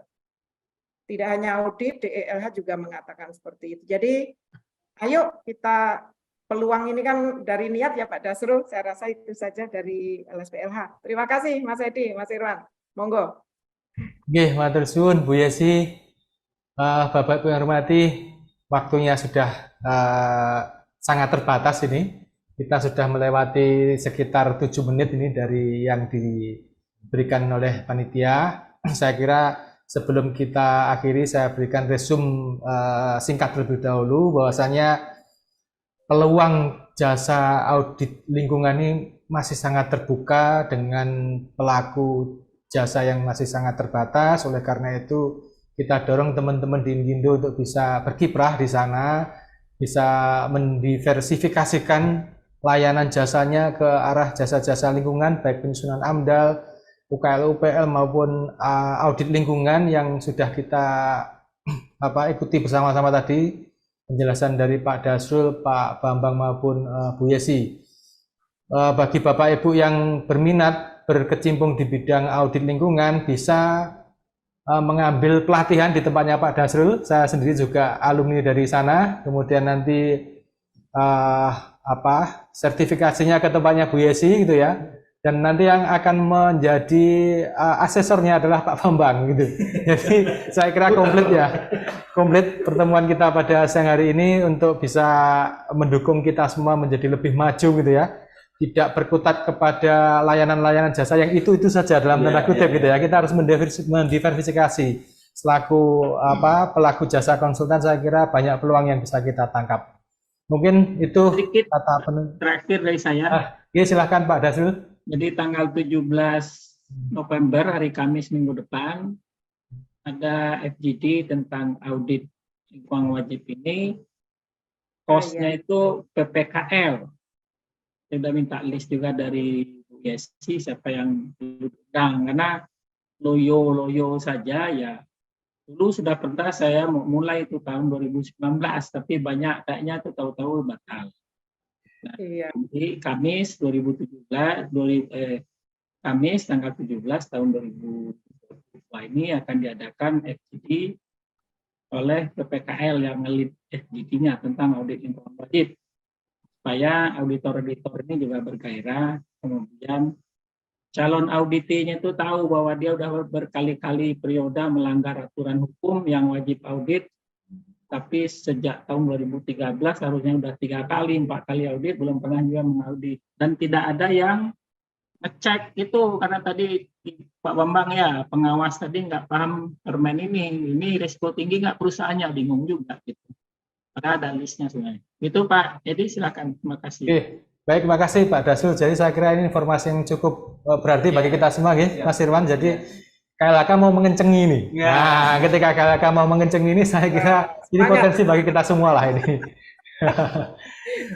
Mungkin begitu Bapak Ibu yang bisa kita hadirkan pada kesempatan siang hari ini. Mudah-mudahan ini bermanfaat bagi kita semua, utamanya insan Ingindo, teman-teman Ingindo Jatim maupun rekan-rekan lainnya di luar Ingindo.